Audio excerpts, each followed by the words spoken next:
Good morning दोस्तों, मेरे इस चैनल में आप सभी का स्वागत है। आज पढ़ेंगे प्रश्नावली 5। देखो इसमें दिया है वर्ग समीकरण बनाइए जिनके मूलों के योगफल व गुणनफल निम्नलिखित हैं। ठीक है, क्या ज्ञात करना है, इसमें क्या बनाना है, तो वर्ग समीकरण बनाना है। ठीक है, जिसमें क्या दिया है, मूलों का योगफल दिया है और मूलों का गुणनफल दिया है। तो हम लोगों को यहाँ पे वर्ग समीकरण बनाएंगे। तो सबसे पहले ये समझना पड़ेगा कि वर्ग समीकरण बनाने के लिए क्या करना पड़ता है, उसका सूत्र क्या है। ठीक है, तो यहाँ पर वर्ग समीकरण बनाने के लिए सूत्र को याद करना पड़ेगा। ये आपका पहला प्रश्न है। ये आपका ठीक है, यहीं से पहला प्रश्न हम लोग बना सकते हैं। 1 मिनट।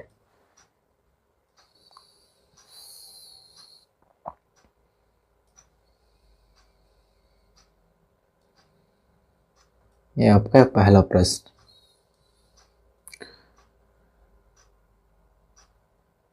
ठीक है, अब यहां पर देखो मूलों को योगफल दिया है, गुणनफल दिया है। तो चलो पहले को सॉल्व करते हैं, पहले वाले को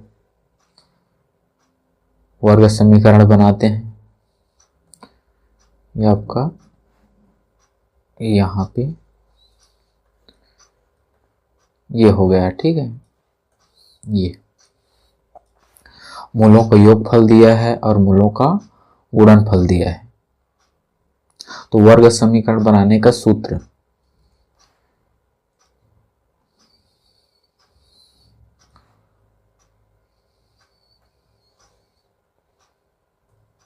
इसको आप लोगों को याद करना पड़ेगा। ये आपका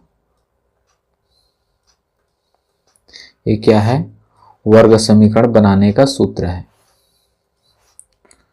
वर्ग समीकरण बनाने का सूत्र। ठीक है, इस एक क्या है, एक का वर्ग ऋण मूलों का योगफल, फिर कोष्टक के बाहर x धन मूलों का गुणनफल बराबर 0। इस सूत्र में मान को रखेंगे। तो यहाँ पर देखो मूलों का योगफल क्या दिया है, ऋण 4 है, बस यहाँ पे ऋण 4 रखेंगे। मूलों का गुणनफल यहाँ पे हम लोग ऋण 12 रखेंगे।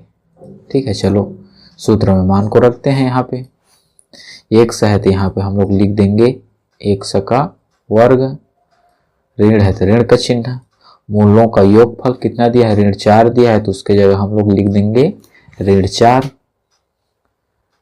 और कोष्टक बाहर क्या है, x है तो x लिख देंगे, धन है तो धन का चिन्ह, मूलों का गुणनफल, मूलों का गुणनफल कितना दिया है, ऋण 12 दिया है, यहाँ पर लिख देंगे ऋण 12। ठीक है, बराबर 0। इसको और हल कर लेंगे। ये है x का वर्ग। अब यहाँ पर देखो क्या होगा, कोष्टक के बाहर क्या है, ऋण है, कोष्टक के अंदर ऋण है।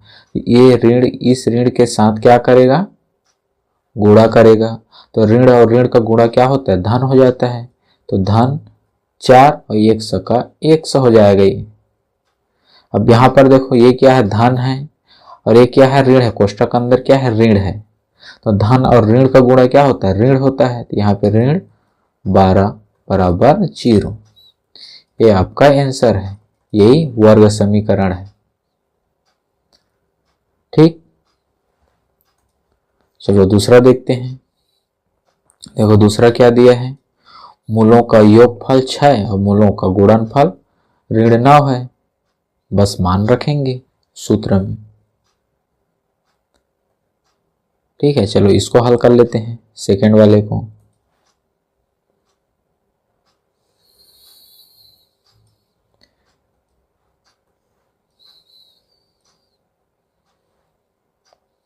इसी की जगह ऐसे बना लेते हैं। ठीक है, ये हो गया। अब यहां पर हम लोग क्या करेंगे, बस x का वर्ग लिखेंगे, मूलों का योगफल की जगह क्या है 6 है, तो यहाँ पर हम लिख देंगे 6, x का x धन मूलों का गुणनफल की जगह क्या है ऋण 9 है बराबर 0।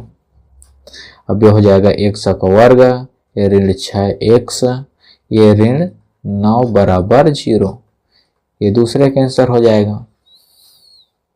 ठीक है, इसी तरह आप लोगों को बाकी को भी बना लेना है। ठीक, दूसरा प्रश्न देखते हैं। चलो, इसमें क्या दिया है देखो, दूसरे में वर्ग समीकरण बनाइए जिनके मूल निम्नलिखित हैं। यहां पर देखो मूल दिया है, लेकिन मूलों का योगफल है कि मूलों का गुणनफल है, जो पहले प्रश्न में दिया था ऐसा दिया है क्या, नहीं दिया है। यहाँ पर बस मूल दे दिया है। ठीक है, चलो इसको सॉल्व करेंगे पहले। चलो पहले को ही सॉल्व करते हैं, ये आपको पहला प्रश्न है। अब सूत्र क्या होता है,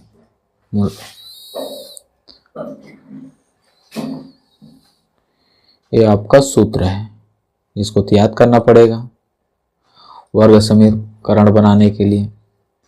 देखो, वर्ग समीकरण बनाने के लिए क्या करना पड़ेगा, मूलों का योगफल निकालना पड़ेगा और मूलों का गुणनफल निकालना पड़ेगा। ये यहां पे मैं लिखता हूं वर्ग समीकरण का सूत्र। ठीक है, तो यहाँ पे देखो मूलों का योगफल निकालना पड़ेगा और मूलों का गुणनफल निकालना पड़ेगा। यहाँ पे मूल तो दिया है, ठीक है, क्या दिया है, मूल दे दिया है। तो यहाँ पर मूलों का योगफल मतलब इसको हम लोग प्लस करेंगे ना। यहाँ पर देखो कैसे बनाएंगे, x है तो x का वर्ग करेंगे, मूलों का योगफल मतलब ये मूल दिया है 7 और 4। ठीक है, अल्फा बराबर है 7 और बीटा बराबर मान लो 4, कुछ भी मान सकते हैं, ये भी मान सकते हैं। तो मूलों के योगफल मतलब 7 और 4 को यहाँ पे हम लोग प्लस कर देंगे, 7 धन 4 ऐसे, x है तो x, धन है तो धन, मूलों का गुणनफल मतलब 7 और 4 को गुणा कर देना है ऐसे। ठीक है, अब इसको हल कर लेते हैं। यहाँ आ जाएगा x का वर्ग, ये हो जाएगा 7 चौक 28 x धन 7 चौक 28, सॉरी ये हो जाएगा 7 और 4 क्या होगा, ये धन है ना, 7 और 4 11 x, और यहाँ पर गुणा करें तो 7 चौक 28 बराबर 0। ये हो जाएगा x का वर्ग, ये 11x धन 28 बराबर 0, ये आपका आंसर हो जाएगा। ठीक है, पहला का आंसर क्या हो जाएगा, x का वर्ग ऋण 11x धन 28। ठीक, इसी तरह दूसरे को ही बना सकते हैं।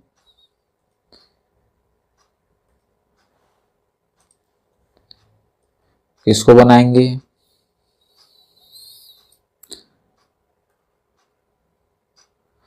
चलिए इसको बनाते हैं, 7वां को बनाते हैं।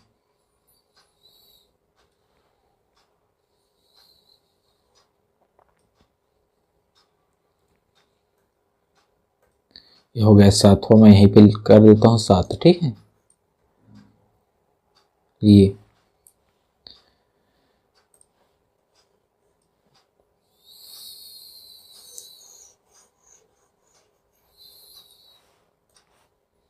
अब देखो यहां पर क्या है, अल्फा बराबर दिया है 1/2, मूल है ये, और बीटा बराबर मान लो 2/3 है, 2/5 है, 2/5 दिया है।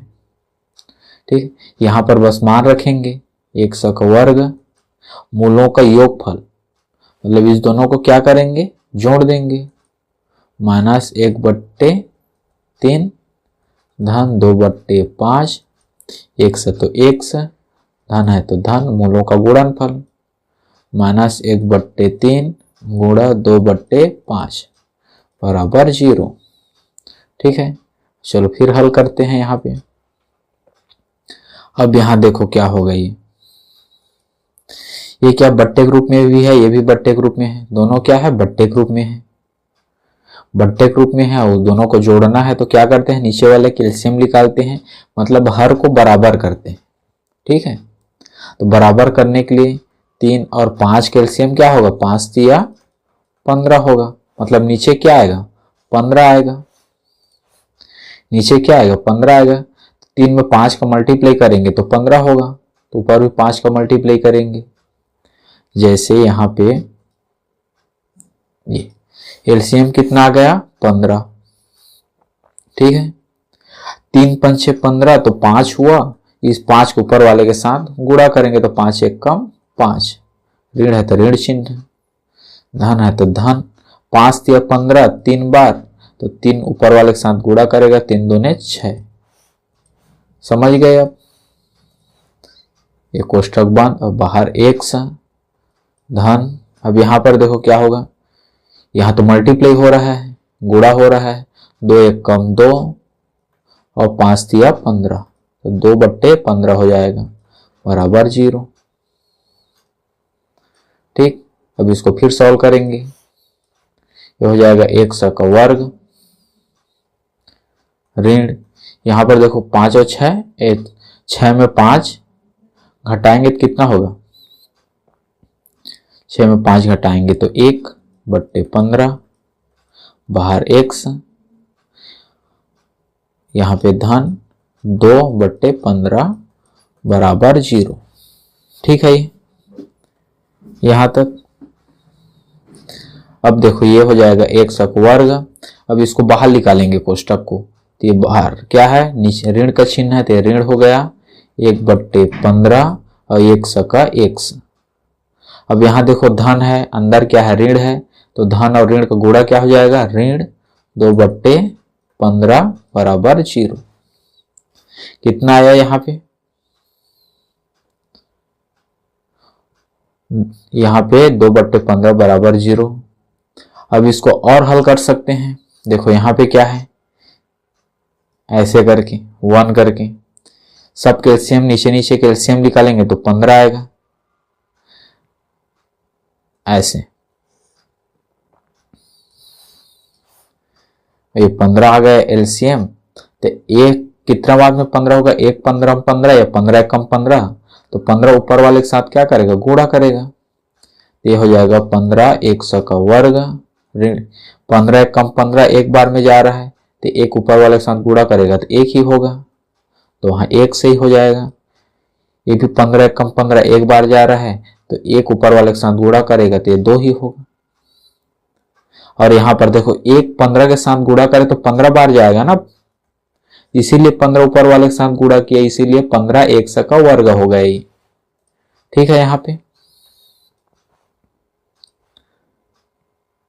और ये है बराबर 0।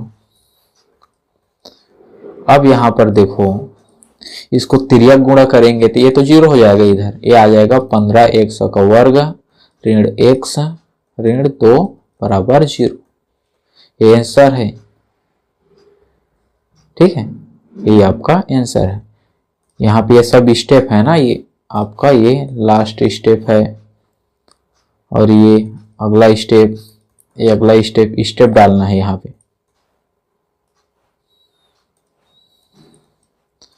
ऐसे।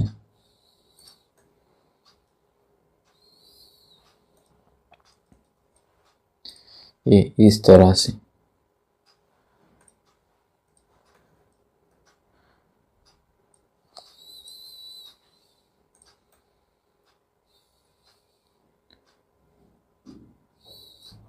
इस तरह आप लोगों को बनाना है ना 3।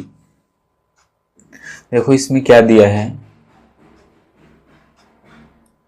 निम्नलिखित वर्ग द्विघात समीकरणों के मूलों के योगफल और गुणनफल ज्ञात कीजिए। द्विघात समीकरण के मूलों के योगफल और गुणनफल इसका सूत्र होता है। देखो इसका सूत्र क्या होता है, इसको आप लोगों को याद करना पड़ेगा। ये आपका सूत्र है, देखो यहाँ पे मूलों का योगफल का सूत्र होता है ये, और मूलों का गुणनफल का सूत्र होता है। मूलों का योगफल अल्फा प्लस बीटा बराबर माइनस बी अपान ए, मूलों का गुणनफल अल्फा इंटू बीटा बराबर सी अपान ए। अब यहाँ जो दिया है ना, ये जो प्रश्न है, ठीक है, इसको मानक समीकरण जो ए एक्स का वर्ग धन बी एक्स प्लस सी से तुलना करेंगे। तुलना करके ए का, ठीक है, ए का, बी का और सी का मान निकालेंगे। उस ए और बी और सी के मान को इस समीकरण में ऐसे, मतलब जो सूत्र है उसमें रख के हम लोग हल कर लेंगे। ठीक है, तो यहां पर देखो, पहले को चलो हल करते हैं पहले वाले प्रश्न को। ये आपका पहला प्रश्न है। तो इसको जो मानक समीकरण है, यहां मैं लिखूंगा हल। मानक समीकरण क्या होता है? ए एक्स का वर्ग धन बी एक्स धन सी इक्वल 0। इसके साथ क्या करेंगे? तुलना करेंगे। तुलना करने से ए बराबर क्या होगा? ये 3, बी का मान क्या होगा? 7, सी का मान होगा 1। ठीक है, अब क्या हम लोग को निकालना है? मूलों का गुणनफल और मूलों का योगफल। ठीक है, तो सूत्र तभी मैं आप लोगों को बताया हूं, ये सूत्र होता है आप लोगों का, ये आपका सूत्र है।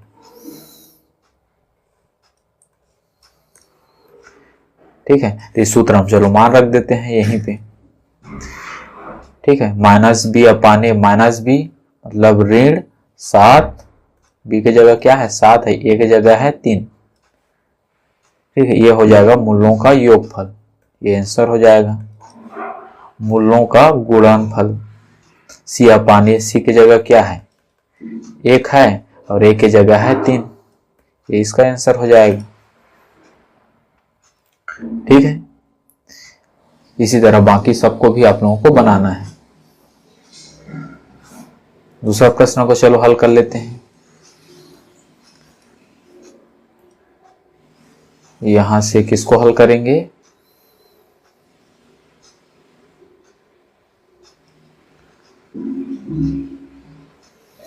चलो इसको हल कर लेते हैं, इस वाले को।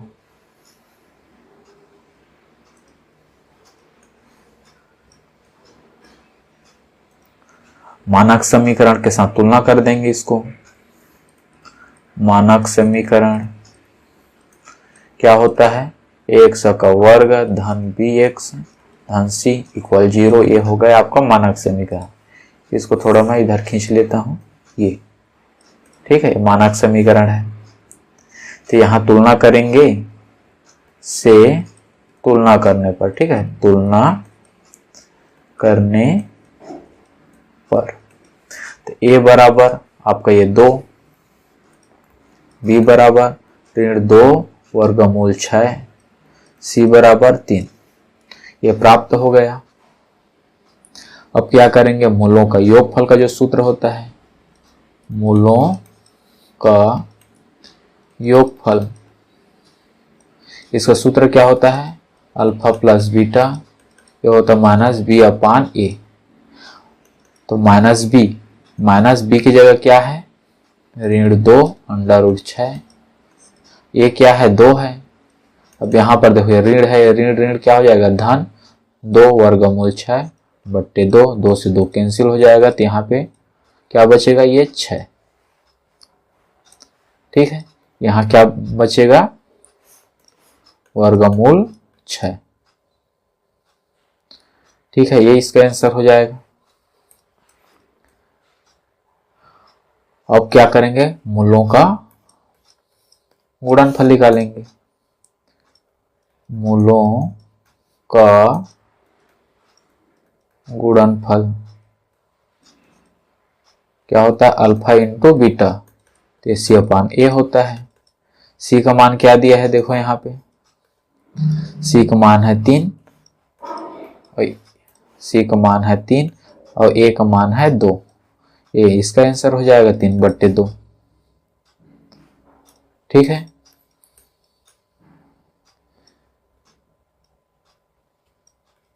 इसी तरह आप लोगों को बनाना है, बाकी प्रश्न को आप लोगों को बना लेना है।